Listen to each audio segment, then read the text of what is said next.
Assalamualaikum warahmatullahi wabarakatuh. Perkenalkan, saya Dewi Anjarwati dari tingkat 2 semester 3 NIM 012022030015, ingin mempresentasikan tentang review jurnal mikrobiologi pangan. Judul artikel: pengaruh perbedaan kemasan primer pada kualitas fisik, kimia, mikrobiologi serta sensorik daging ayam frozen utuh pada suhu minus 18 derajat. Dengan nama Jurnal Sains Peternakan Indonesia, nomor volume atau halaman volume 16 nomor 2 tahun 2021. Penulis E. Trianto, S. Rahmatullah, D. Astuti, T. I. D. Putra, H. I. D. Deknal, S. Fauzal. Instalasi Department of Animal Production, Product Technology, Animal Science, Faculty, Universitas Gadjah Mada Indonesia. Pusat Informasi Agroteknologi, Universitas Gadjah Mada Indonesia. Tujuan dari penelitian atau penulisan: bertujuan untuk meningkatkan kualitas daging ayam, melakukan perlakuan pengemasan primer untuk mengurangi kerusakan produk daging. 2. Mempelajari pengaruh perbedaan ketebalan kemasan primer terhadap suhu, mutu fisik, kimia, mikrobiologi, serta sensorik daging ayam beku utuh pada suhu minus 18 derajat Celcius. Latar belakang meliputi daging ayam adalah sumber protein hewani yang baik karena mengandung asam amino esensial yang lengkap dan dalam jumlah seimbang. Daging ayam lebih dinikmati oleh konsumen karena daging lebih mudah dicerna, dan dinikmati oleh konsumen karena dapat diterima oleh banyak orang karena memiliki harga yang relatif murah. Menurut Yasoda et al. 2001. Daging ayam memiliki kandungan gizi yang tinggi sehingga rentan rusak. Kerusakan dapat disebabkan oleh adanya perubahan secara kimia dan adanya peran mikroorganisme yang menyebabkan pembusukan. Faktor yang mempengaruhi umur dari suatu produk makanan adalah proses pengawetannya. Menurut Matuwo 2012, penanganan daging ayam mulai dari peternakan hingga meja makan harus diperhatikan, salah satunya pada tahap pengemasan. Problem statement: yang pertama, apa prinsip dari pengemasan vakum? Yang kedua, apa tujuan proses pengemasan dengan kemasan primer? Berikut landasan teori yang digunakan dan hasil penelitian sebelumnya. Prevalensi sampel: kebutuhan untuk setiap percobaan penelitian adalah 126 ayam beku. Ayam utuh dibersihkan, kemudian dilakukan proses pengemasan primer menggunakan 3 ketebalan plastik polyesterleni yang berbeda. Perlakuan bahan kemasan adalah T1 plus minus 65 pm, T2 plus minus 75 pm, dan T3 plus minus 105 pm. Setelah dikemas dengan kemasan primer, dikemas kembali dengan kemasan sekunder, yaitu dengan Schrick film OPP_LL_DPPE 30-60 pm. Ayam beku kemudian disimpan pada suhu minus 18 derajat Celcius selama 0,30, 60, 90, dan 120 hari. Kemudian dilakukan uji dengan 3 replikasi untuk 1 sampel. Parameter yang diuji yaitu kualitas fisik dan kimia, mikroorganisme, serta sensorik. Menentukan nilai pH diukur dengan menggunakan pH meter. Sampel sebanyak 2 gram dicincang sampai halus, kemudian dilarutkan dalam Aquades 18 ml sampai homogen.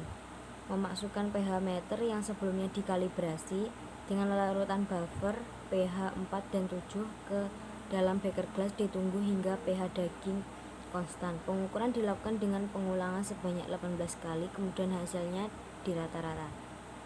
Hasil penelitian sebelumnya dengan ketebalan plastik seperti di atas yang berbeda dapat dihasilkan dari tabel 1. Nilai pH merupakan indikator untuk mengetahui seberapa besar tingkat kemasan suatu produk. Tingkat keasaman produk dapat mempengaruhi cita rasa dari produk. Selain itu, nilai pH dapat menjadi indikator untuk mengetahui apakah produk yang disimpan telah mengalami pembusukan akibat mikroorganisme. Berdasarkan hasil analisis dari nilai pH, diperoleh hasil bahwa masa simpan berpengaruh nyata. Hal ini diduga karena temperatur rendah minus 18 derajat Celcius dapat mempertahankan ayam beku dari pertumbuhan bakteri pembusukan yang merupakan salah satu penyebab peningkatan keasaman pada produk daging. Seperti yang disampaikan Sum 2005 bahwa metode pembukaan makanan dilakukan untuk mencegah pertumbuhan mikroorganisme, menunda reaksi kimia, dan mencegah enzim makanan aktif. Metode yang diambil adalah pertama preparasi sampel, kedua kualitas fisik. Kualitas fisik meliputi nilai pH, analisis daya ikat air atau DIA, analisis keempukan, dan kemudian kualitas kimia, kualitas mikroorganisme, kualitas sensorik, dan analisis data.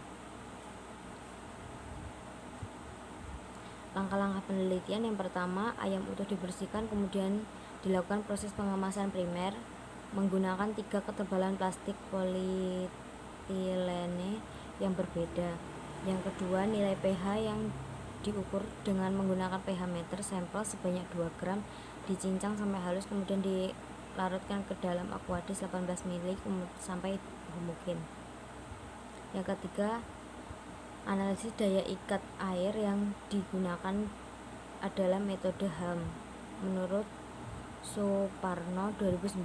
Sampel sebanyak 0,3 gram diletakkan di atas kertas saring bebas air antara 2 plat kaca, kemudian diberi beban 35 kg selama 5 menit. Yang keempat, pengujian keempukan dilakukan menggunakan alat Werner Bratzel menurut Suparno 2009. Pengukuran dilakukan sesudah ayam beku ditawing selama 24 jam pada suhu ruang. Analisis kimia dilakukan dengan uji proksimat terhadap parameter air, protein, lemak, serta kolagen. Yang keenam, penanaman mikrobia menggunakan teknik pour plate. Yang ketujuh, sebanyak 11 panelis semi perlatian menganalisis warna, rasa, aroma, kekerasan, serta analisa kesukaan pada penyimpanan 120 hari. Yang kedelapan, data yang diperoleh dari hasil pengujian mikrobiologi, pengujian pH, daya ikat air, keempukan, dan analisis proksimat dilakukan dengan menggunakan ANOVA dengan rancangan acak lengkap atau URAL pola faktorial. Pengumpulan data, instrumen penelitian. Yang pertama, analisis data air yang digunakan dengan metode HAM menurut Suparno 2009. Yang kedua, pengujian keempukan dilakukan dengan menggunakan alat Werner Bratzel menurut Suparno 2009. Yang ketiga, analisis dengan menggunakan food scanner NIRS atau Nurse Infrared Regulated Spectroscopy. Teknik penelitian terdiri dari pengujian mikrobiologi, pengujian pH, daya ikat air, keempukan, dan analisis proksimat dilakukan dengan menggunakan ANOVA dengan rancangan acak lengkap atau URAL pola faktorial. Apabila terdapat perbedaan hasil, maka diuji dengan Duncal's multiple range test. Pengujian sensorik dianalisis menggunakan analisis non-parametric Friedman. Analisis data meliputi data yang diperoleh dari hasil pengujian mikrobiologi, pengujian pH, dan daya ikat air, keempukan, dan analisis proksimal diolah dengan menggunakan ANOVA. Keterbatasan: berdasarkan hasil analisis dari nilai pH, Pada tabel 1 diperoleh hasil bahwa massa simpan pengaruh nyata. Hal ini digunakan karena temperatur rendah minus 18 derajat Celcius dapat mempertahankan ayam beku dari pertumbuhan bakteri pembusukan, merupakan salah satu penyebab peningkatan keasaman pada produk daging. Seperti disampaikan Sun 2005 bahwa metode pembubukan makanan dilakukan untuk mencegah pertumbuhan mikroorganisme, menunda reaksi kimia, dan mencegah enzim makanan aktif. Hasil dan pembahasan uji keketebalan nilai pH merupakan indikator mengetahui beberapa tingkat keasaman produk. Tingkat keasaman produk mempengaruhi cita rasa dari produk. Selain itu, nilai pH menjadi indikator untuk mengetahui apakah produk disimpan telah mengalami pembusukan akibat mikroorganisme.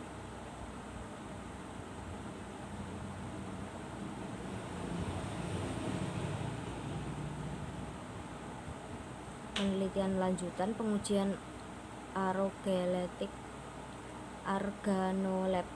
atau sensorik adalah pengujian yang berdasarkan pada proses penginderaan.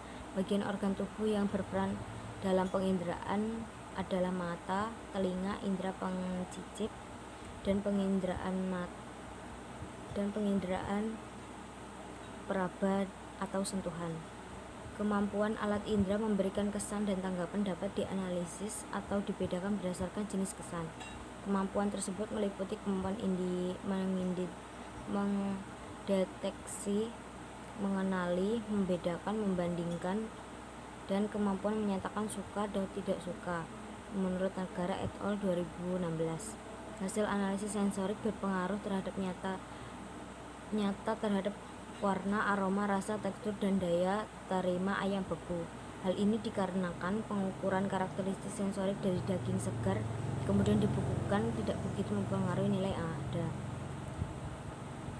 Pusat Pendanaan Pusat Inovasi Agroteknologi Universitas Gadjah Mada yang telah membiayai penelitian ini melalui dana hibah.